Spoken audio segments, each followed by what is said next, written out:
So let's record. So we're recording now. It's April 27th, 2020, and getting very close to the end of April, sorry. I'm forgetting what the days are here. Yeah, so I'm going to go ahead and share my screen. I'm going to bring up. And it's April 28th, Andrea. Oops. Oh, it is? Yes. Oh, jeez. You see, I'm losing track of the days. Yeah, April 28th, you're right. See it on the chart up here? I have the United States birth chart up on the screen here. Just kind of want to show everybody that at first because it gives us what I want to talk about tonight is universal, but I thought I'd take a peek at the US birth chart as well. And this is what most, all the astrologers I know use this, July 4th, 1776, 5:24 p.m. And this was the time, where the United States was birthed. And so this is the birth chart that we use. So I've been looking at this, and there are some things that are being triggered in this chart by the current Neptune transit and Venus in Gemini. I'm going to call it. They're going to be Venus is in Gemini. Let me kind of show you what that looks like and where that is in reference to this chart, because this will help shed some insight for everyone on what's happening right now. So I was talking about, so we've got the birth chart of the United States right here on the inside, and on the outside ring, we have Venus. You can see Venus is by transit is in Gemini at 18 degrees, and you can see that because it's at 18. Venus is at 18 Gemini. So, in the universal chart, we're in the first part of Venus squaring Neptune. And this is really, really important in the United States chart, because by the time Venus goes retrograde, first of all, these two planets are in square, which tells us that this is going to be, the next couple months is going to be quite, there's probably going to be a lot of news out there that we don't know if it's true or not, because Gemini is all about communication. It's the idea sharer. It's the communicator. It's the knowledge seeker. It's the one that, Venus in Gemini is not the most stable place for Venus to be. And so when you have Venus, which affects relationships, money, people's values, their sense of worth, what they desire, what they think of as beautiful. Let me just let this lady in. Okay, so she's in. So let me go bring that chart back up on the screen. Jacqueline, could you walk in, please? Hello? Okay, so I'm going to get back to, so Venus is relationships, as I was saying before. It rules over those things, and it's also the power of attraction. And Venus in Gemini can be very clever. It can be very good at talking and, expressing its thoughts. Venus in Gemini attracts this duality, and, this is not a stable, Venus in Gemini is not such a stable sign. If you see that in somebody's birth chart, typically it's that they're not really a person to stay in just one relationship. They get nervous, it's just not a energy that, I think the point I'm trying to make here is that there's a duality about it. And as you can see, it's approaching Mars here in the United States birth chart. So it's by the time it reaches Mars, Mars is planet of movement, activity, and in the birth chart of the United States, Mars was in Gemini. And, we were birthed at a time at the end of, some great conflict over beliefs. You can see that because Mars is squaring Neptune in the birth chart, and this part of the chart is about religion, beliefs, it just what the truth is. So Mars in Gemini squaring Neptune is going to bring up some stuff for us here in the United States, because Venus is going to come up to join it and be conjunct it, and that's one of the most powerful aspects you can see in astrology, is conjunctions, which means planets join together. And Venus typically is going to, what it's going to bring is a lot of people taking action in relationships, wanting knowledge, wanting to know what's going on, what the news is. And with Neptune here, I think it's going to be a very confusing, and we're already in that right now, because, Gemini is an air sign. So it rules over the waves of the air, and it rules the lungs in medical astrology.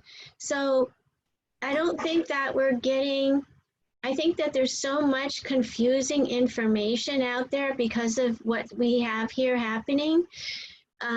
Because Neptune, when it's in a difficult aspect, can be real confusion, and Neptune can be foggy. It can bring fog. It can bring disillusionment. And so, this is a really powerful aspect. I'm going to go over some of the what we're going to see with this over the next couple months. Venus is actually going to come back when it starts its retrograde on May 12th. So it's going to actually be revisiting area where it's already been, which takes us back, for the first maybe week of that, back over how we're relating to each other regarding money, how we're relating to each other personally, how our business relationships are. So, and Venus is going to, by its retrograde, come back into this part of the chart, which brings into realization our work, what we're doing on a day-to-day basis, what kind of service we're providing out in the world, and where that's at. Now with Venus in square to Neptune universally, it's still, that's going to be a time where you're going to see people really, really confused about what they believe, what they understand. Because Neptune is a planet that brings forth our beliefs, our faith. It's also a very, sensitive sign. And so it brings about deep emotions, deep feelings. And being in square to Venus, it is going to be something that we're going to want to take our time with, because I don't know, I think with money and work and compassion, I think that these are going to be areas where there's challenges, and even people being able to understand what it is that they're thinking, and because it'd be very easy to get caught up in, nervous thoughts, nervous, that kind of thing. So that's important that we realize that this is because it brings about unrealistic, unclarity. What's going to be challenging for us is how we relate to others. We need to be careful of boundaries during this time. So kind of May 12th through June 25th is the retrograde. And that's the time we're going to be revisiting whatever it is we're experiencing since around April 10th. And the first square we're going to have is with Venus and Neptune is exact on between May 4th and May 6th. So now remember, this is what is affecting the world, is affecting us universally. And I'm also looking at it in reference to the United States birth chart. So, the area where we're going to be revisiting in the United States is the day-to-day work for people, and the nervousness connected with you know, getting back out there in the world and supporting each other in that, because Neptune is in this part of the chart, which is about our thoughts, our ideas, how we communicate. And with Neptune there, it makes it, you know, that we have to kind of sit and reflect and look deeper into ourselves. And because of the stress that's related with, you know, Venus is more like the earthly realm, where Neptune is a higher realm of love. So it's just, you know, it's one of the messages is here is just trust in me, just trust that everything's going to be okay. But Venus is saying, you know, from an earthly standpoint, everything's not beautiful right now. Everything's not clear right now. And, you know, people are wanting to relate to each other and we're blocked by confusion. So that's going to be the first square between May 4th and May 6th. Let me just go a little bit into this a little bit further. Imagination about our values and even love. And like, you know, the relationships around us, this is an indication that things are going to be tested. We're really going through a lot of growth here. And this is one that, you know, when Venus is retrograde, it's a time we revisit our values, revisit areas to do with money. It's not really a time to be making money decisions or spending money when you have Venus in square to Neptune. So it's causing us to look deeper into ourselves, look beyond the surface of relationships, look beyond the surface of what you're hearing, and, you know, connect in with, you know, anything that's allowing you to find some sense of peace and calm. Because imagination about love and values is going to be very confusing. And this is in all types of relationships, not just personal. This is in all types of relationships that this energy, and you might even feel it already from the world around you. But, you know, I don't know how it's personally affecting you in your chart, but, you know, as an overall, it does bring up, you know, Venus's love. And Gemini, being in Gemini, is it's loving to communicate. It's loving knowledge. It's loving news. It's loving ideas. It's loving being a socialite. And it's going to be in Gemini to the beginning of August. So it shows how we show up in relationships. So, you know, while Venus is retrograde, it will, whatever your Venus is in your chart, it will stimulate that, because that's how you receive love. And if Venus is connecting with your Venus through its retrograde, there'll certainly be some, you know, areas here that are highlighted for you. So, you know, when Venus is retrograde, it's a time of reassessing values, what we solve, or, you know, how we can resolve them, how we can find answers. And, you know, there's going to be a certain sense of restlessness that increases, because Gemini is it can be a very nervous energy. And, you know, so one of the things that I would, like I said earlier during this time, is to sort of pull your energy back into yourselves and look for resolve in that way, because that's, you know, that's more workable than, you know, being caught in the confusion that's connected with this energy. So Venus in square to Neptune removes firm footing, and it can be, you know, it can be really unclear as to what the truth is, really unclear as to what's being said. So it takes time to assess it. And like I said before, between May 4th and May 6th, Venus in Gemini is going to be in exactly a square to Neptune. So that's going to be the peak of the first experience that we have with that square becoming highlighted. And a square means challenge. It means that there's some roadblocks. It means that there's some growing pains. That means that there's, you know, with Venus and Neptune, I would have to say that there's going to probably be a lot of deception that has to do with people, you know, getting money, or not even deception. It can be deception. People can be very deceptive during this time because they're concerned And, you know, the other part I can say, and I use some of these heavier words when I have squares like this, because that's typically is more likely the challenges that we're going to face. And so it's good to understand them. And so the next time this is going to meet up during the retrograde is between May 20th and May 22nd. So these dates are really important because this is going to be this like the second time that we get to revisit the same energy, whatever it is that's you know coming up. During this time will be the area where review is where we review, review. Yeah, and you know Venus is in its retrograde. It's going to meet one more time, and that's going to be in July. And so, and then Venus goes direct, and so.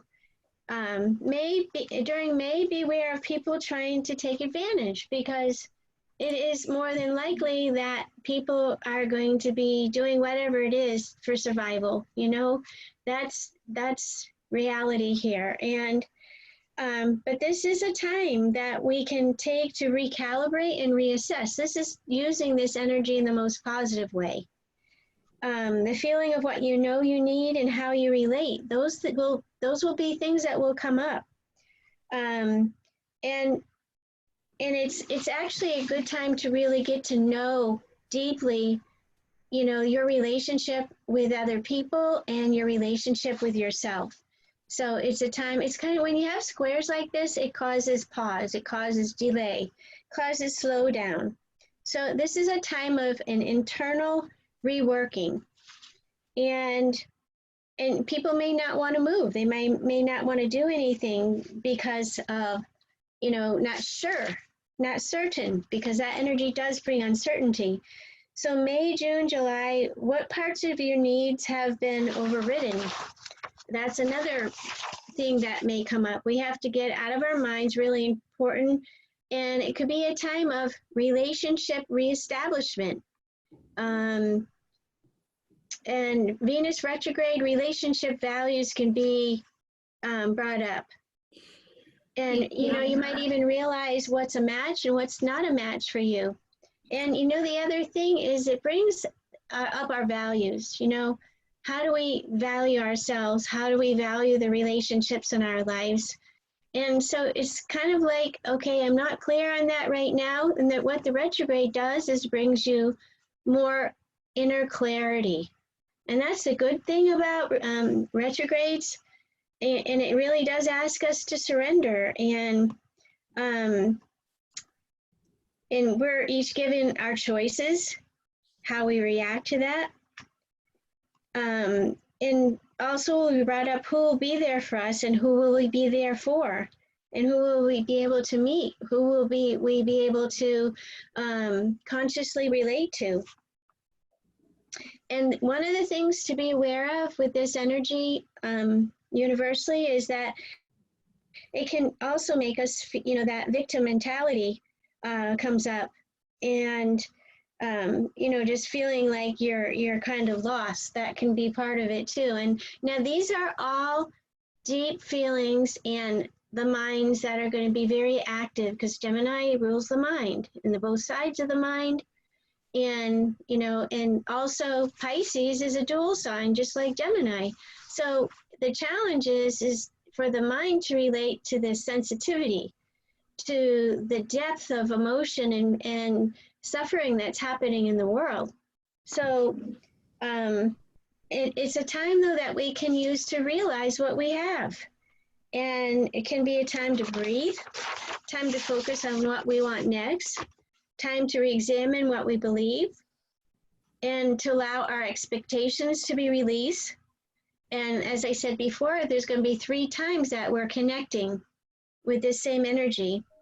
So if you have any planets in your chart close to 20 degrees, I'd say 17 to about 23 degrees, those planets are going to be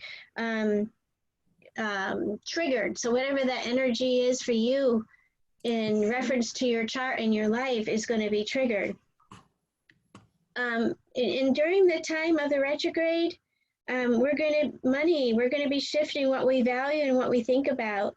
and it is truly a time for taming our minds, time to process out outside the box, so to speak. And one thing I want to bring up is June 4th is, let me bring that forward. Hang on here a second, June 4th. That's when the sun and Venus join up. And that's typically sheds light on any confusion. So it's right there around June 3rd. June 3rd, June 4th is when Venus, and you can see it, I'll circle it for everybody to see. The sun sheds light, it sheds vitality. It brings a positivity. And so, one of the things about Gemini is that there's more of a free spirit that's associated with it. So it's really a time of, as you can see right here, I wanted to bring up the sun when it was conjunct because it brings something supportive and it allows us to feel loved again. And, that's really important right now, right? Reminds us that we're going to be okay. And then in June, we're going to have the first lunar eclipse. So I'm not going to go into that right now, but I wanted to talk in depth about this Venus transit with Neptune. And there's, I think that there's a lot of, I think the more we're resisting what's happening to us, the harder it becomes, because there's a lot of people going through some real deep self-realization right now, and in feeling like they don't know what to do. You can see Chiron right here is in the 4th house of this chart, which is the home, the family. So the wound is in being able to get out of your home and to be active and to be moving about. And so the healing comes by nurturing yourself in any way that you can. And I think that this is a time that we're really learning how to love ourselves. I know that's been coming up for me. And this whole thing is just because people have been out of work and they're starting to ask questions like, am I really supposed to be doing that? Is that what I love? So it's really, this is a time to understand and go through self-acceptance, how to understand yourself. Important to realize how to heal anger, unhealed self-acceptance, and take ownership of your responses. And look at the way you assess relationship and those habits during Venus retrograde, because that's all going to be helpful things to be doing. Because Venus in Gemini is typically a teacher, a storyteller, is wanting to write a story. It brings up our relationships, our relationship value stories. It can bring up, relationship challenges with siblings or peers. So it's time to realize what those old musty or unaccessed areas of yourself, and time to take ownership. So fears can pop up very easily with that Venus square Neptune. And so it's time to review energetic relationships. Certainly an interesting period. It's really not a time to start new relationships, but a time to heal relationships. And so it might be confusing how to do that during this time. Andrea, I just have a quick question about that. Mm-hmm. Because of that square, because it's in the 7th house, the Venus will be in the 7th house, or is now. Do you think maybe it could cause like endings to some relationships? It can cause that because of confusion, but it's really not a time to be ending it because things aren't clear. Gotcha. And that would be my advice is reassess, but not to make any decisions, but it can put that stress. And if you're experiencing that, then you must be having aspects in your chart, something in your chart that's being highlighted. And So it's a confusing time, a time to step gently. And it can be a time where anxiety is ramped up, time to resolve deep emotions, beliefs, and be present to communicate. So, and as I said before, you know, there can be a false sense of victimization that comes from this. So be aware of that, because that's something that can easily manifest. And I mean, Venus is love, money, and during a retrograde, and Sarah, you talked about it, 7th house would be the United States, the relationships of the United States, and not, you know, that's how it's affecting the US, the relationships with other countries, you know, the different, you know, conversations going on there. That's how it's going to start out, you know, affecting the country. And I also think that there's this rising anger that is coming too, because Venus starts out conjunct Mars, and Mars squares Neptune in the chart, and we were birthed at a time where there wasn't, you know, there was conflict, there was challenges, and there, I think, you know, there was that wasn't an easy time, but we did birth the country at that time, and you can show that shows up in the chart. So we're going to be reviewing things that are relationships with other country. We already see that coming up with the allegations against China, and, you know, The World Health Organization. I'm sorry? The World Health Organization. Yes. Yeah. Right. And we can already see that coming up about the deception and the actions that were not, you know, the information was not shared. And that's the allegation. So, you know, Venus is typically the goddess of love. It tracks wherever it goes. Here, it's triggering off some very challenging things. And so it usually brings up what's beautiful, up our food, tasting, our senses, money, relationships, especially value, self-worth, vanity. And Neptune, typically when it's in a nice aspect, it can be magical. It can bring up, you know, really deep beauty, anything you can't see, things, but it rules over things like our psychic abilities, empathy, visual arts, movies. But in this square, I would have to go as far as to say that there's going to be some lies, some deception, some fog, some fantasy, things we can escape to, imagination, no respect for boundaries, unreal stories, loss, dissolving of things, loss of and sense of self. So these are all things to be careful of, not to be, you know, fearful of, but to be conscious of, because these are things that are affecting the outside world. We are challenged with financial decisions. And typically Venus says, show me, I want to see it. I want to see the material. And Venus in Gemini says, but I'm telling you.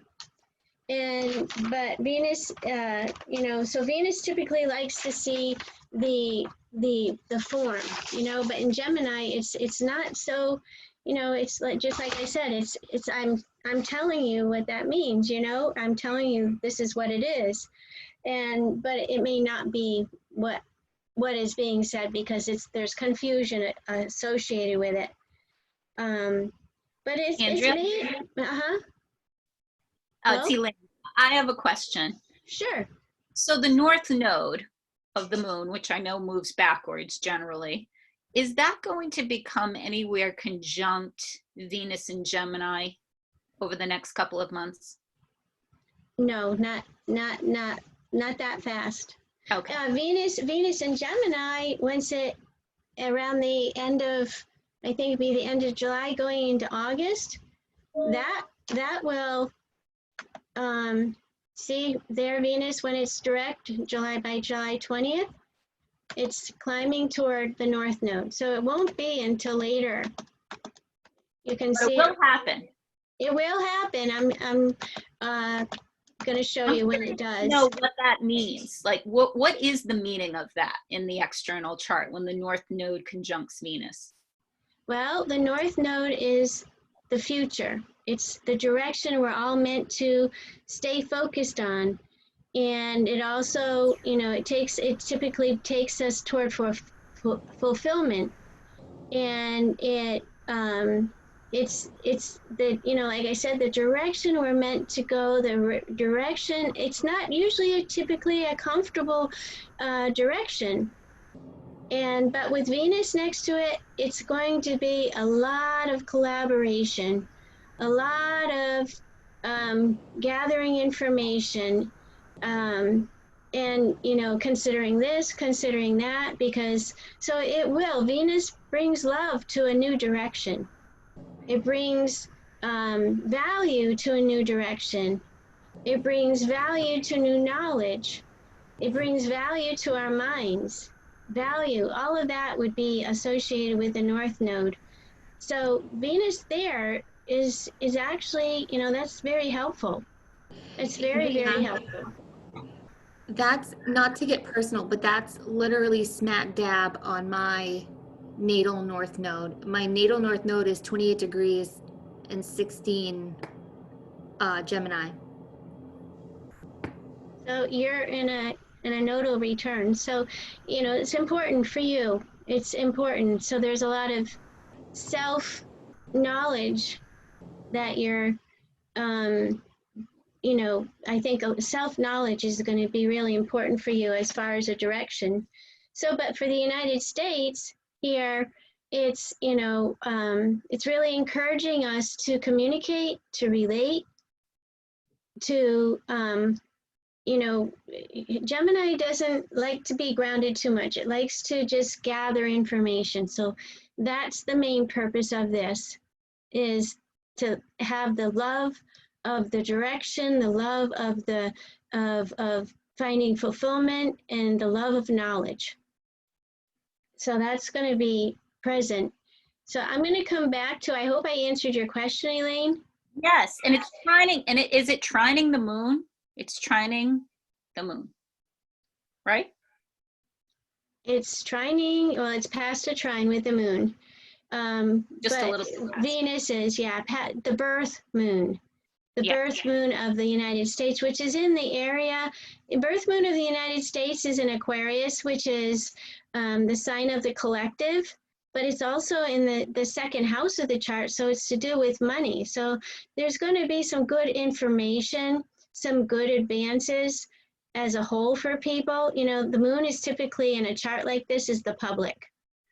And, you know, so yeah, that's a good point. They will be trining the moon prior to this date.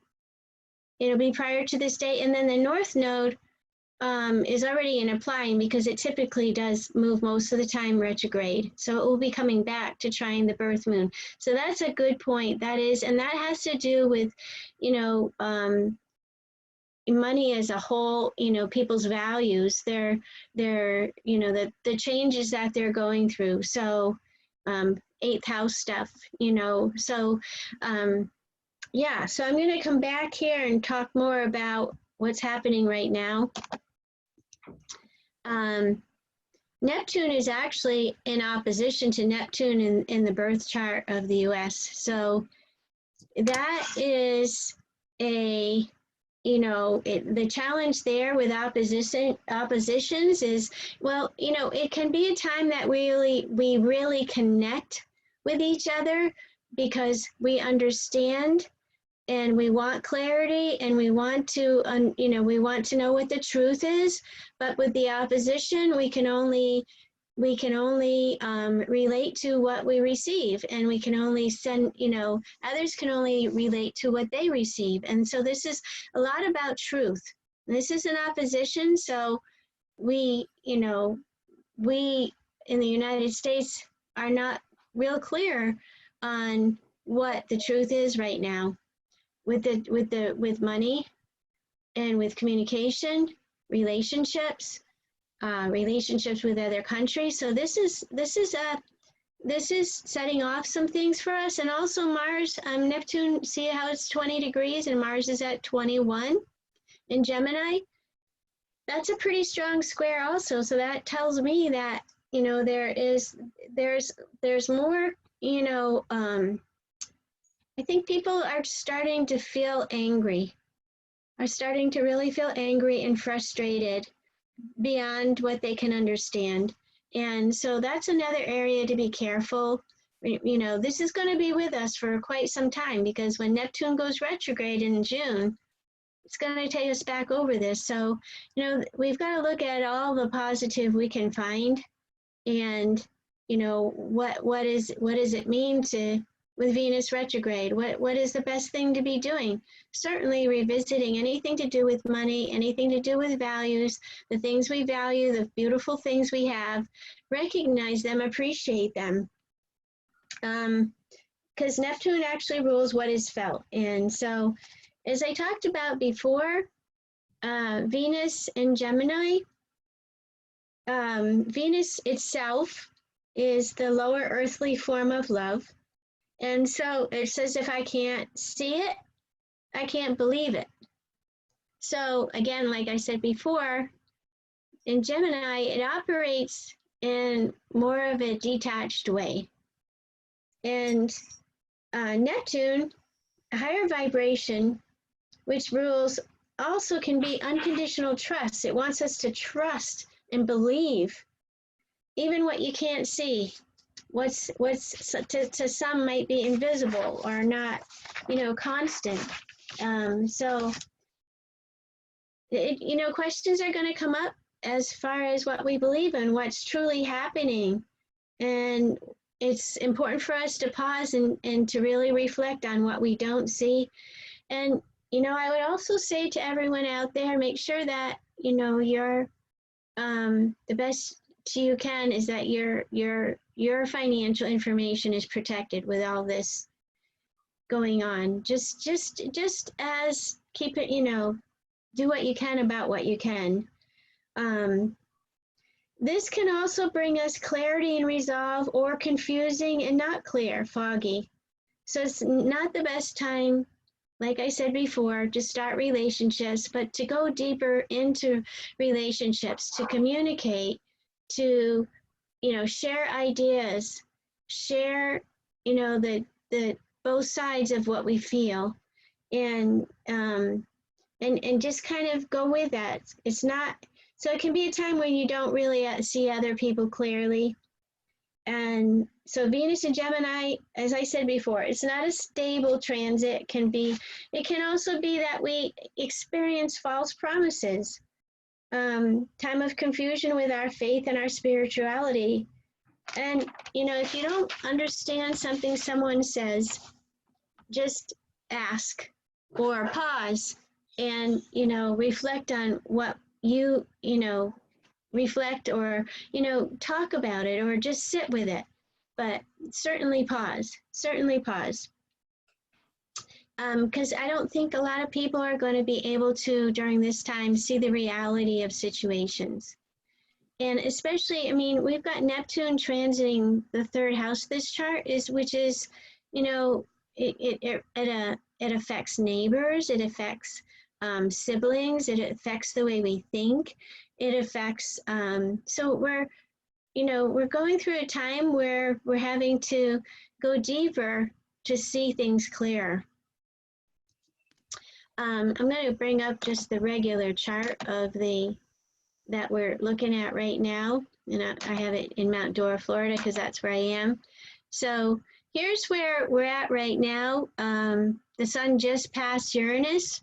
This is April 28th. And we have a lot of Taurus energy right now. So this could actually be identifying for us in our, you know, as a whole, areas where we're stuck.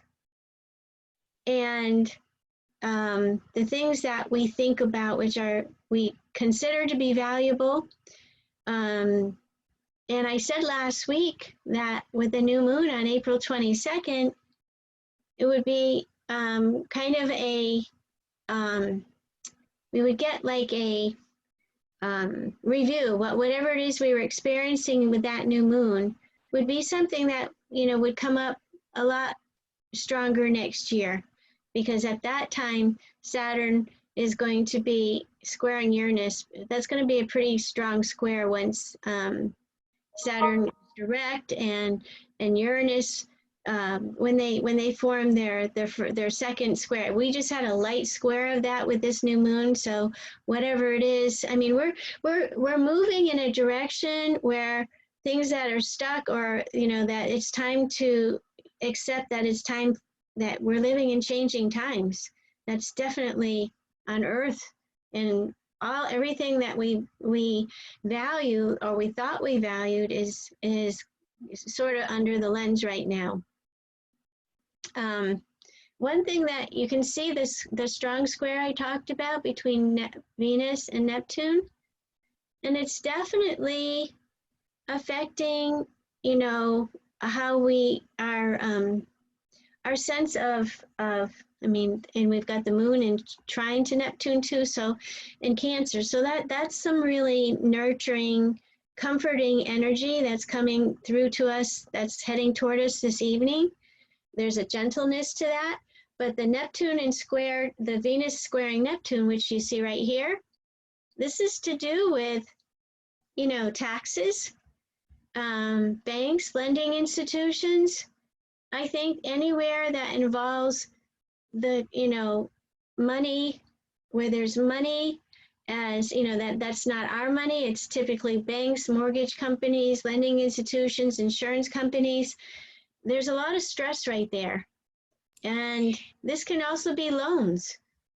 Andrea, Mm-hmm. that's really interesting because, there's all these situations where people are supposed to get like small business loans or unemployment or the that stimulus thing that everyone was supposed to get, but nobody really knows what's going on with it or when they're going to receive it, or there's a lot of confusion around the whole thing. Yep, that's what this is, and it's gonna. I think that Venus retrograde is going to help us to figure out. It is going to be very confusing. You can hear it all over the news. You don't know what's true and what's not true. And especially to do with, this part of the chart would be loans, lending institutions, banks, credit unions, any place. And it can, and also, like big banks and any type of lending institution, but in square to Neptune. So it could be making people. Huh? Did you read about what was happening with lending institutions lately? Do I recall? Yeah, like for example, the federal government has said through the CARES Act that people can actually delay their mortgage payments in 3 periods. Mm-hmm. But the lenders, when the people have called to say that they want to skip their payments, Mm-hmm. the lenders have said that if you wait 3 months, you have to make a balloon payment in 3 months. And the lenders are wrong. So all of this is coming out that when you forego those payments, they're supposed to add those payments to the end of the loan. Mm-hmm. So if you made a 30-year loan, it goes to the end of that 30 years. But the lenders who want to make more money aren't telling the people that. So people are getting mad. Yeah, that's what you're seeing in the United States chart. They're getting angry. And I heard that today on the news too. I thought how incompassionate, when all these people didn't choose this. I know the banks didn't choose it, but we all have to work together. And how is that going to benefit anybody except for people to, to increase fear? Absolutely. Yeah, some people are being forced to use their 401k money because they're so fearful of these lenders trying to force them making these big payments. Mm-hmm. Yeah. Yep. That's mortgages. I talked about mortgages, loans, anything. I know that the small business, I forget what it is, .gov for business loans. Paycheck protection program. That's one of them. Is it the Better Business Bureau? No, I don't know anything about that. The SBA. The SBA, yeah. Yeah. Small business, yeah, SBA.org, gov. If you go on there, I mean, they haven't even opened up, they opened up the paycheck payroll protection plan, but they didn't open up the other ones for people that, you know, for businesses that are seeking relief. But, you know, I think that's like a $10,000 loan that you don't have to pay back, but it's confusing. It's just like, it's like there's two sides of the mouth that's being spoke out of, you know? So yeah, that's this stress right here is, you know, I think we're also seeing children. This part of the chart is about children and our creative abilities, and, you know, it's confusing as to what's going to happen with our children and their self-value and the things they value and their socialization. That's also a big concern. You know, we did have Pluto. I want to talk about this because we did have Pluto go retrograde on the 24th, and you can see it's retrograde right here. So we've already had, you can already feel that relief because the government is already starting to say, okay, things are not growing anymore. So let's talk about how we can fix this, how we can put people back to work, you know?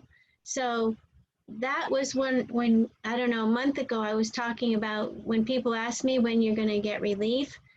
Well, there's gonna be steps involved in it. This is one of the first senses of outward relief, where things aren't seeming to move forward anymore, but it's time to, you know, get back under control and revisit, look at this from a different point of view now. So that's really important.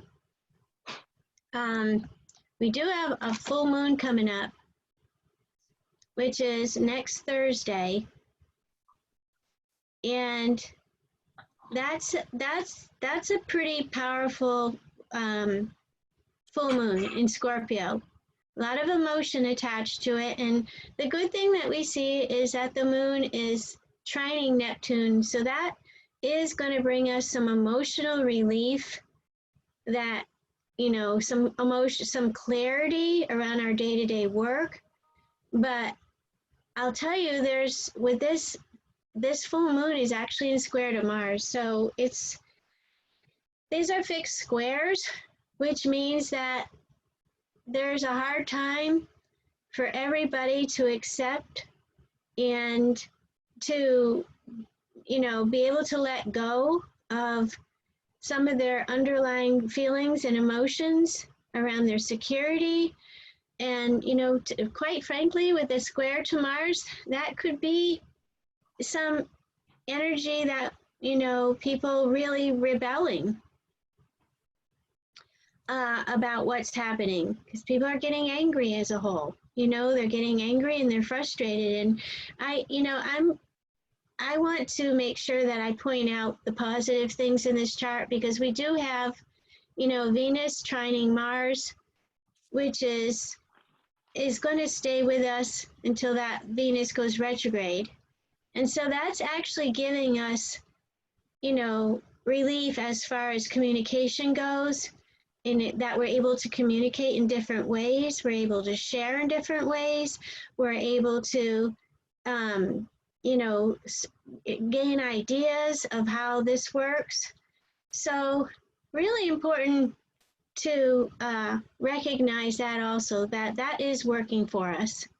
And that you know, the sun is actually the sun and Mercury are going to trine Pluto and Jupiter. So that's, you know, oh, I have to go forward to see that. It's actually right there. Mercury's first going to trine and the sun around May 8th. So I would have to say by that time, people are starting to feel some real relief monetarily, that they're starting to feel a little bit of positivity starting to come back into their world. So does anybody have any questions or anything that they want to bring up?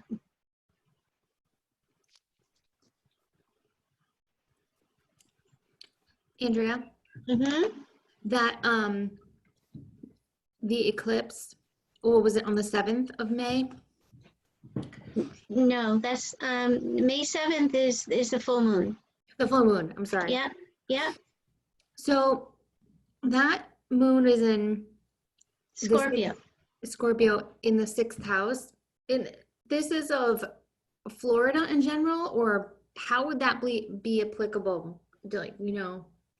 Well, this is the Eastern daytime.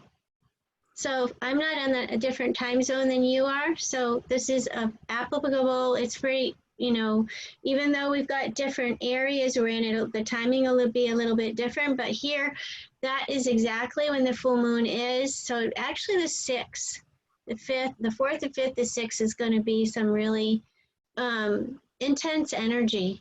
And for people, you know, Scorpio is the sign that takes us, you know, because of our feelings and our emotions and how, you know, things are changing. We're on a search here for answers, what's hidden, what's unknown, what's unseen. And this Scorpio is like a detective sign. So in the area of work and health, there's some type of relief that's happening right here, because you can see that by the trine to the moon from Neptune and the moon, or the moon is, this full moon is trining Neptune. So that's bringing us some sense of resolve, some sense of relief. But I think that the fixed T-square that we see from the moon means that that it's a time where we're challenged to let go of what we can't control, what we can't change, what we can't move. But there's also a strength that comes with a fixed T-square. It means that people are realizing that this is a time, you know, typically when I see that in a birth chart, I know that person's a survivor, and that we can't give up when we see something like this, that we got to push forward, we've got to push through it, and find ways to channel anger, find ways to channel frustration that's positive, because this is fixed. I mean, the sun is our health, our well-being, our vitality. Mercury is our minds, how we think, how we communicate. The moon is our feelings, our emotions, our unconscious reactions. And to have it in square to Mars, you know, that's a growing frustration. So we all need to be conscious of this coming up as this full moon comes in. Did I answer your question, Sarah? Yeah, that's great. I was just looking at the that was wonderful, but I was just looking at the house placement of like the moon in the 6th and then the sun in the 12th house, and I was also just thinking, you know, the 12th house, like being isolated, isolation, having that, like what you were saying with Mars and Aquarius, having that frustration maybe of being isolated, trying to work out like how we're getting back to work. Yeah, that's the 12th house is the unknown, the unseen. It's feeling trapped, it's feeling, but it's also needing, you know, it's also protected. The sun in the 12th house is very protected. And yeah, we are the opposition to the moon. I mean, it brings, full moons bring things to completion. But this one is around work. So there's, like I said before, there's been some sense of relief emotionally for people around their works and around health, but there's still something going on that's not moving, something that's not wanting to change, and it has to do with our health and our day-to-day work. And so, like I said, it's important to see, yeah, this is feeling trapped. This is this full moon, but it's bringing it to a peak. This is full moon bring things to completion, to a peak, and awareness, full awareness. And a lot of this month coming up, like I talked about last week, it's going to be about money and how we can change our current situations. I mean, I talked to a client yesterday who hasn't had any money in 2 months. Wow. She's got 2 children. Oh my God. She didn't receive a stimulus check. That's awful. I know. So it's scary for people. Right. And so, yeah, so it's important to realize, you know I wake up in the morning, I sit there and I go, I'm so thankful I have this, I'm so thankful I have that, because, we are in a time where there's big changes, big awareness, and we're having to look for different areas where we have talent and how we can develop that. We don't really have any choice.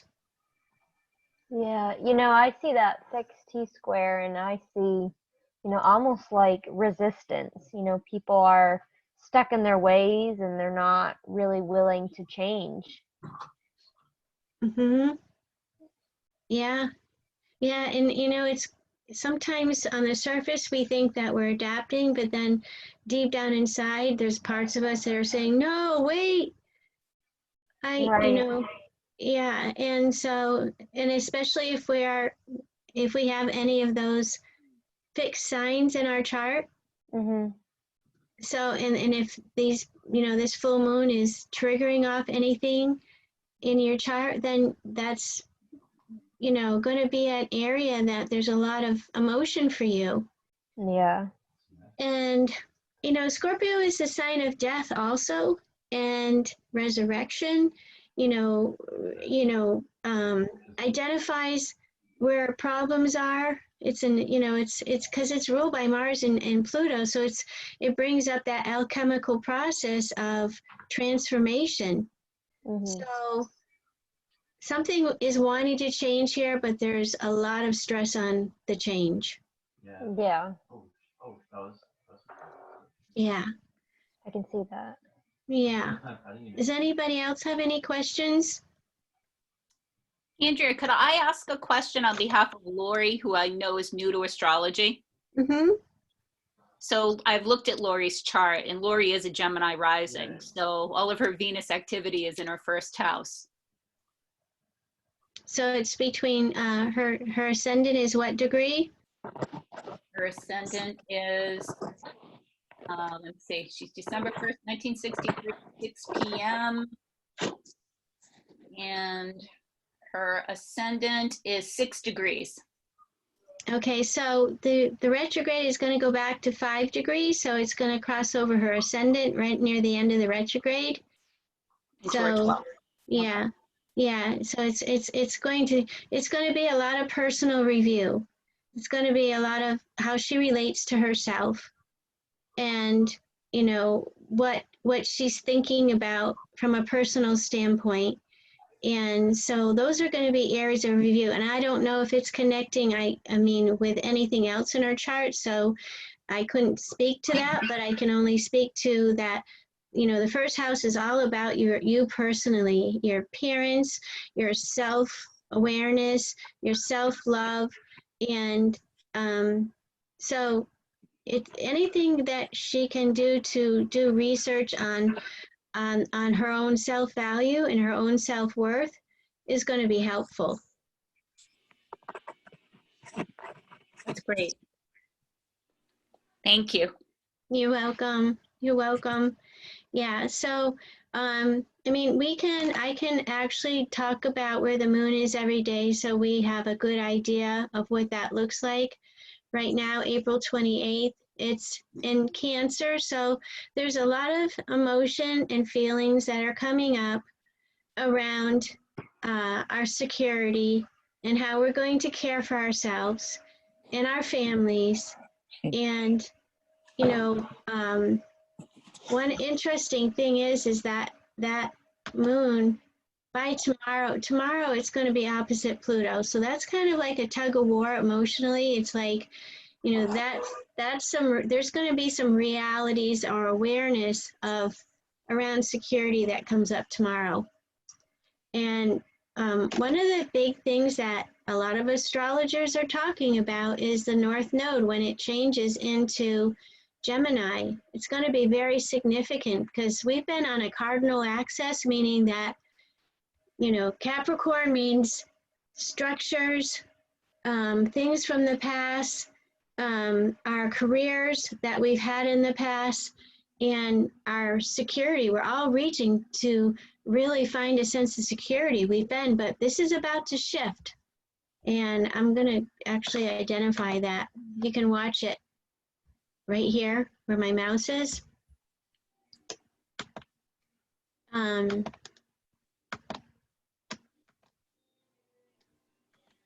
There it is, May 5th. It's when we move back into Gemini. So it's going to be, that's going to be a big shift for all of us, where our focus is, you know, what we understand. We're going to be doing, you know, the comfort level lies in doing research, you know, looking forward, being inspirational. But Gemini says, wait, first we need the knowledge. We need to look at what ideas are on the table, collect knowledge, collect information, and see how that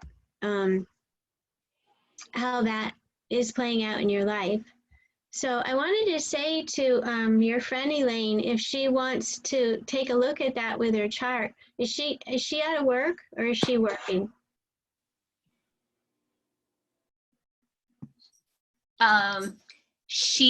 It's funny, she was interviewing for jobs, and when the pandemic happened, everything slowed down. So everything was looking favorable, and then it just slowed to a halt. Yeah, a big pause. Declining Mm-hmm. a great pay.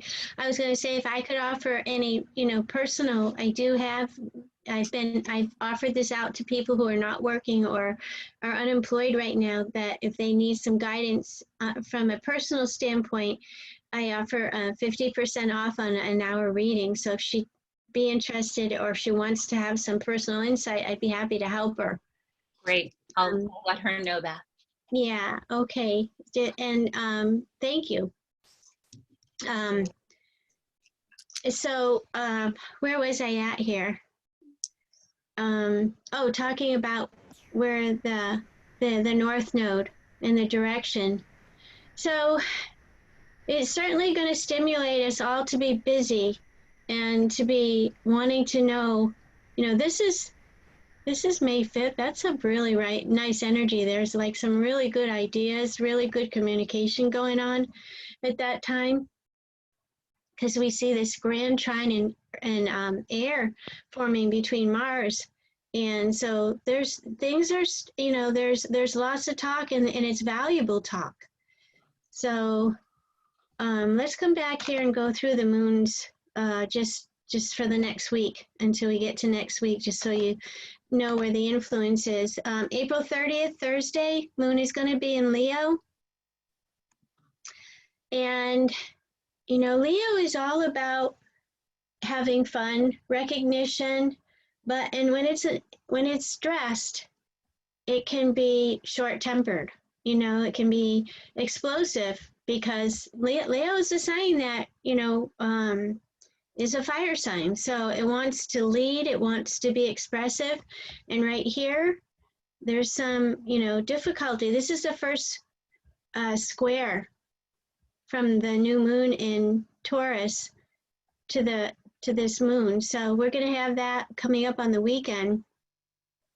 And, you know, people want to express themselves. They want to play, they want to get out. And there's a lot of frustration showing up around, you know, with that moon going through Leo. And then we see the moon by May 1st, which is Friday, where we're supposed to get news on that day about what you know, whether people what the plan is to get back to work, and how that's going to work, in the bits and pieces. So we can see that there's some friction here. These inconjuncts to the moon and Pluto and Jupiter means that there's going to be a lot of adjusting that's happening to resolve things that are conflictive. And let's see, let's go to the next day. This is Saturday. the moon in Virgo is going to trine the sun in Taurus. So that's actually very nice to see because that's very earthly. There's a certain sense of stability, a certain sense of beauty, a certain sense of harmony that's coming. And that's by Saturday evening, but we are really starting to see, you know, the moon in square to Neptune here. So emotionally feeling, you know, this is where some of this stress on, you're seeing it get up, you know, peak in relationships. Because there's this uncertainty, you know, mutable energy like that brings uncertainty, you know, instability. So, but do know that at the same time, we do have some support emotionally by being able to, you know, analyze things, break things down, see where they fit, you know, giving yourself some work to do that is going to keep you occupied, keep you busy so that you're not thinking so much. And then this is Sunday, the moon is going to actually trine Pluto and Jupiter. So there's something nice that's happening here on Sunday. This is by the evening, and that's a strong trine. So this is going to be developing throughout the day, feeling more grounded, feeling more like, okay, we're able to work with this a little bit better now. That communities are working a little bit better now, that people are looking at things as a whole a little bit better now. So that's Sunday. Moon in Virgo also brings up a lot around our health and what our work is. And Monday we have the moon in Libra. So it's all about balance, equilibrium, and getting over hurdles in relationships and making some adjustments in relationships, communication, in about our day-to-day life and our work. And so, so we'll go into Tuesday with the moon in Libra in a late degree and squaring, that's next Tuesday, squaring Pluto and Jupiter. So emotionally, I mean, there's some nice energy as I talked about before as far as ideas go, but still feeling like we're blocked in being able to change things or control things or even, you know, to be able to relate to that. So this is a slow process for sure. Does anybody out there have anything they want to share positively of what they're doing during this time, or you know, whatever anybody would like to bring up or talk about or reflect on? Any questions that I can answer in regards to the universal influences?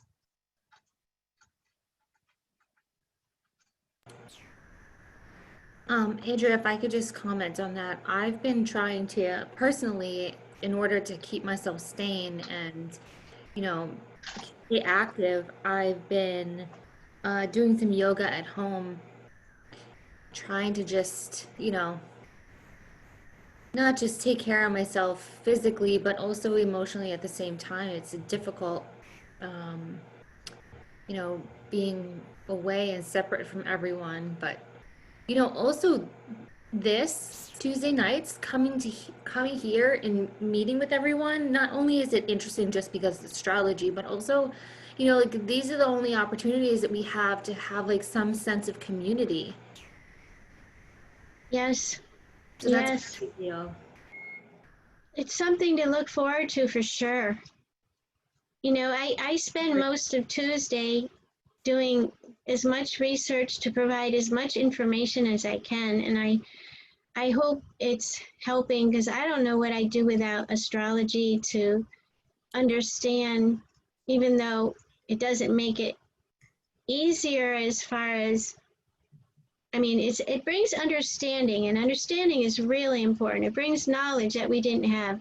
It brings insight that we didn't have. So I really look forward to meeting with everybody. And I hope more people will join, because we're going to be in this together for some time. And I was just going to say, I agree. And sorry to interrupt you. And also, even if the knowledge coming from the chart says you like with the Venus square Neptune, even if the knowledge is you're not going to know what's going to happen, or there's going to be a lot of insecurity, at least you know that there's going to be a lot of insecurity or a lot of not knowing. Mm-hmm. You know what I Yeah. mean? Yeah, I agree that because it helps to explain what we're experiencing. Mm-hmm. So it's like looking at a map and saying, I want to go here, but in between here and there, we've got this stop to make, we've got that stop to make.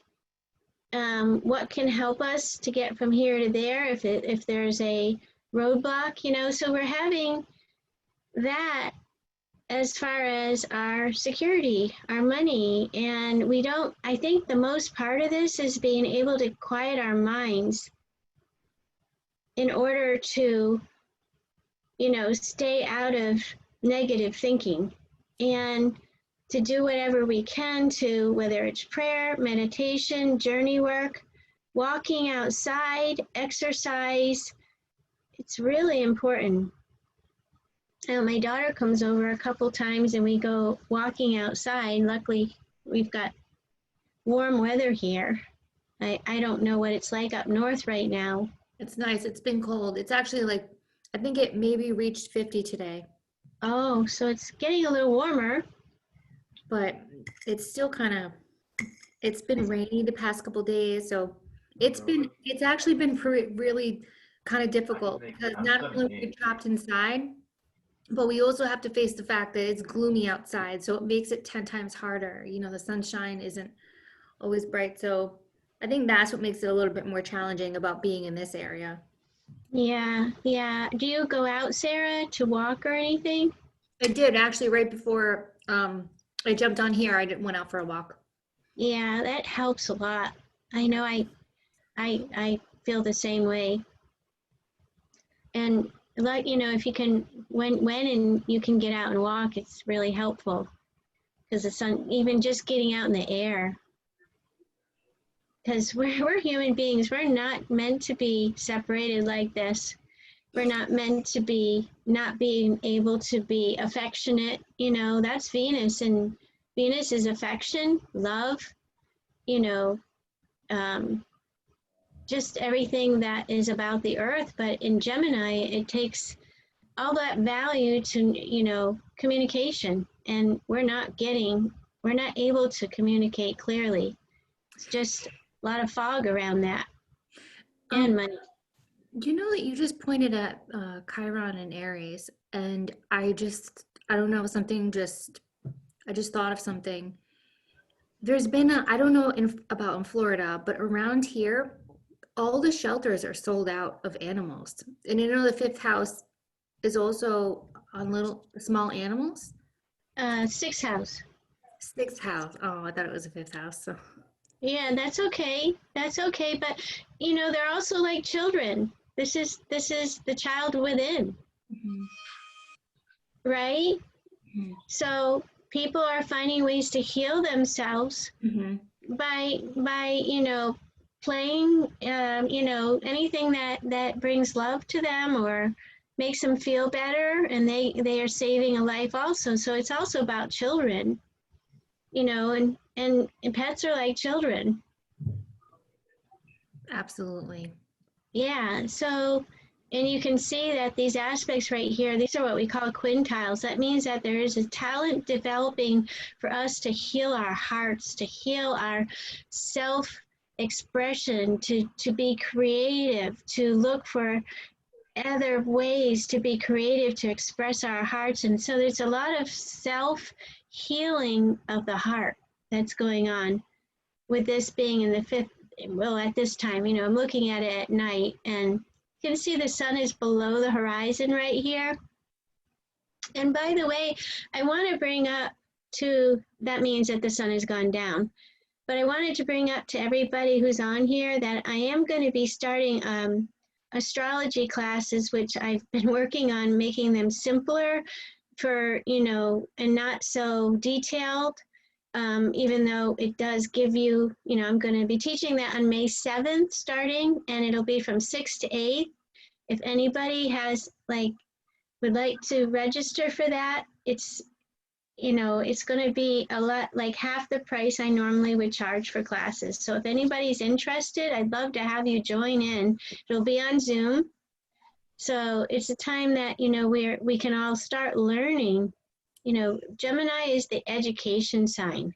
It's the mind. The mind is very active, so it needs something to do. And astrology is a great, great tool for understanding yourself, understanding the world around you. So I just wanted to mention that if anybody would Andrea, what night is that on? it's a Thursday night. We talked about that last week, and Okay, good. You Thursday did? nights, and Yeah. then it's for 3 weeks. it's 3 weeks of 2 hours every Thursday night, and then Mhm. it's a fourth week of 1 hour for review before we move on to the next segment. Yeah. All right, good. Do we need anything to prep for it, to be ready? Yeah, well, you need to register if you want to do it. So we got to have 6 people, though. That's why I'm bringing it up tonight. We have 3. Well, I have 2, yourself, Lisa, and Sandy expressed interest. And then I Yeah. had another lady call and want to join in. So, yeah, I'll need some commitment by people so that I know I have to have 6 to run the class. And I'll record it. So that if you miss or you want to review it, you can go back over the recording. Yeah. Yeah, so those are the things you would need, and you're gonna once I have people registered, then I'll send out a form of what's kind of like some keynotes about the class. Okay. Yeah. So yeah, it would be a great thing for us all to join in with, because I used to teach in the adult ed program in New England and New Hampshire, and for about 3 years I taught there. And there was, we had some pretty nice sized groups, and a lot of people learned quite a bit, and it's a helpful tool. I mean, there's a lot to astrology, but we can make it, that's what I've been doing, is making it simpler, and there's just not so much of the added detail for like somebody who would want to be an astrologer, It was really great, Andrea. I'm gonna try to join, but I'll talk to you. I got something on Thursday night, but I'll talk to you after about that. Okay. All right. That sounds good. I would welcome anybody who would like to join and would like to learn, would like to have knowledge, because it helps, it helps to bring her, no matter how many times I look at a birth chart, I'm always accessing more information. We can always go deeper. We can always, look beyond the surface and what's at the root of certain things in people's lives and the patterns that they experience throughout their life.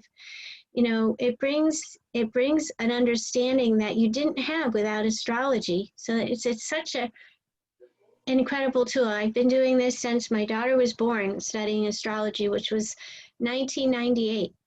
So it's nearly 22 years, and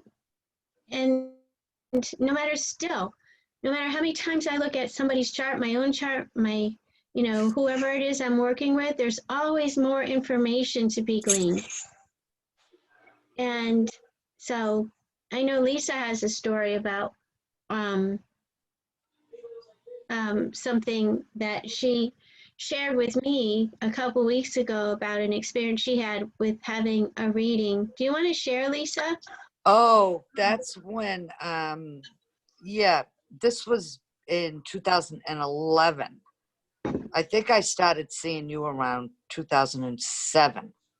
But when I had a reading in 2011 with you, actually what brought up the subject was, I think Raj had brought up a couple of weeks ago, does everybody have the same, what is it, Uranus and Pluto in the chat that represents death? Remember, at that time, we were talking a lot about people that are going to be leaving the earth from the virus. Mm-hmm. So I was saying that in 2011, when I had the reading with you, I must have had that in my chart because you had said to me in 2012, you're going to experience something that's going to change your life forever. And I think you even said at the beginning of the year. And my brother, he was 29 and he was killed on March 9th that year, in 2012. And I remember thinking, oh my God, Andrea was right. Like you kept saying to me, it's going to change your life forever. And I'm raising his son. So yes, not only did I lose my brother, but I'm raising his son. So it's changing my life forever. But you were so right. It's, you were right on with the chat. Yeah, You've been right on with quite a few things with me. I remember, it's just about knowing how to interpret it.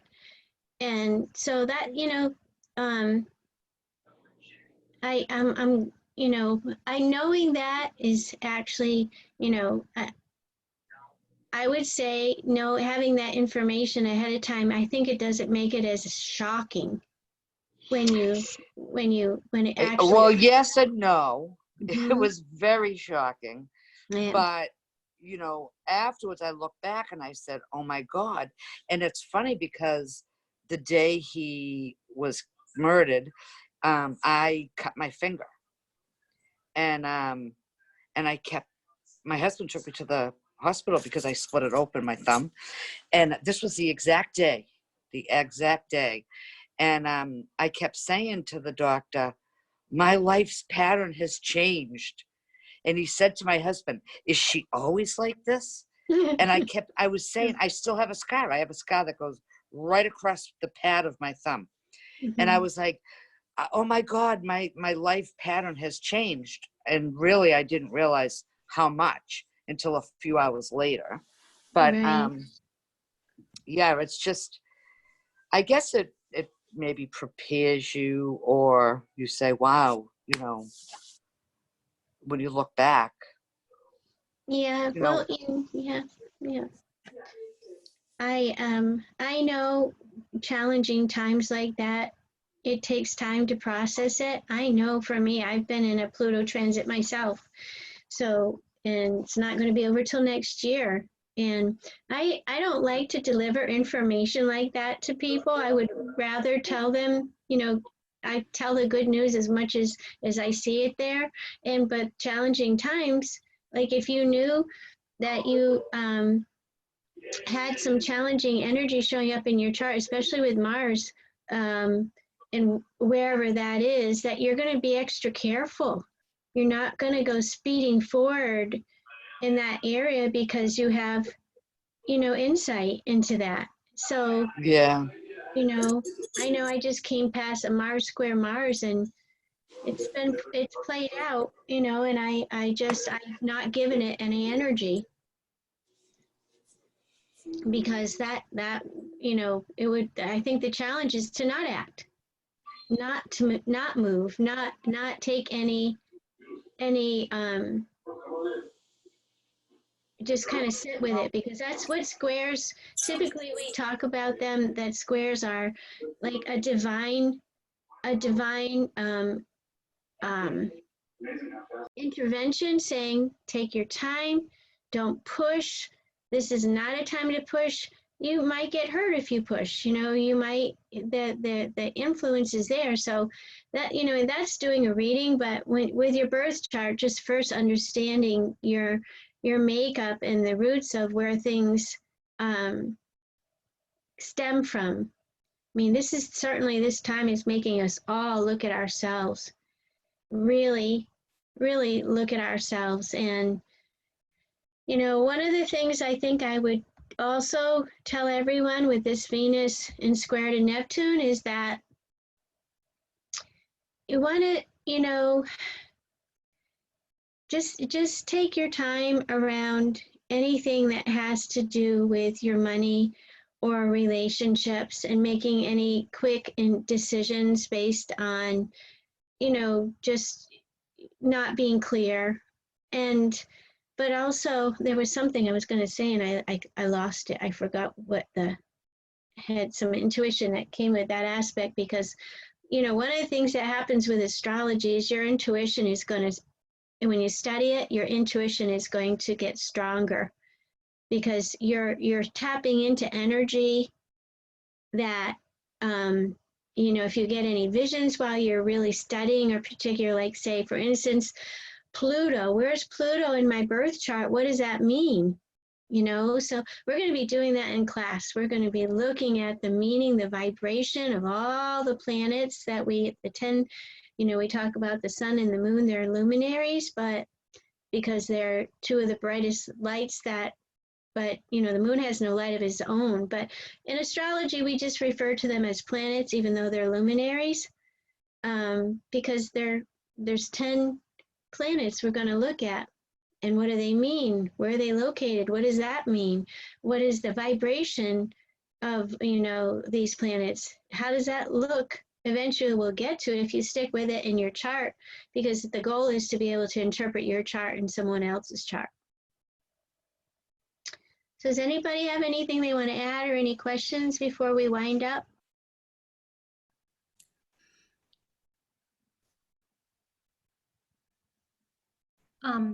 A quick question. Mm-hmm. I know we're going to have the full moon coming up, but what does the next new moon look like? Oh, okay. That's the end of May, May 22nd. And that's at 2 degrees of Gemini, and that actually occurs Eastern Daytime at 1:56 p.m. So 2 degrees of Gemini is going to, you know, Gemini is going to be the theme. And this is actually, you know, prior to being in Gemini, it was in Taurus. So that's why you see all these trines. And that means that when we get to 8 degrees of Gemini, we're going to have some relief. We're going to have some sense of solidity, some sense of good change happening. So this new moon, though, it's actually quite stressed because it squares Mars. So wherever that new moon is in your chart is where there's going to be an overall, you know, something new that's starting. And Gemini is, again, about looking at both sides of things. It's a busy energy. It's gathering information, but there's some stress here that I think, in some anger, because things are just not solid. That's what this is showing, is that, oh my gosh, and then we also have Venus again and Mercury squaring Neptune. So that means that we are being faced with, you know, I would say that there's an instability about this new moon. We're like, I would almost say, it's almost like we're really energized to get things moving and to change things, but we're uncertain of what that's going to be, you know, what those changes going to be. And this is actually going to lead to a full moon. That's the first eclipse in June. We actually have 3. So this, whatever it is, wherever Gemini is located in your chart, that's where there is this new start, or this focuses around gathering information, ideas, networking, communicating to the best of your ability. Whatever information you can bring forward that can help other people is going to be important. So, you know, anybody that has planets in early degrees in their chart, like from 0 to like 4, 5, maybe even, you know, 4 or 5, these are really important times for you. So I can't speak to where that is in your chart, but 2 degrees Gemini would certainly bring up this new start, this new beginning, this new tone around, you know, communicating the best way you can, even though there's confusion happening, doing whatever you can to offer knowledge, information. So that sets the tone for the month ahead. May 22nd is actually the new moon that takes us into June. So there is definitely that focus around, okay, contracts, agreements, there seems like there's something good that's happened just prior to this, something that has brought us some sense of relief as the sun, moon move through Taurus, because that's an earth trine, so it brings value, it brings worth. I hope that answers your question, Sarah. I'll be talking about this more as we get closer to it. That's great. Thank you. You're welcome. Anybody else have any questions? That was good, Andrea. Thank you. I'm going to give you a call tomorrow. Oh, okay. That I have sounds to jump. awesome. I have to jump on another Zoom. Can you believe it? Good for you. Good for you. Thanks everybody for joining in Thank you. tonight. And I'll put Thank out the you. Thank you, recording. Andrea. Okay? Yeah, thank you so Andrea. much. Yeah, you're welcome, everybody. Take good care, all right? You too. You Thank too. you. too. Thanks.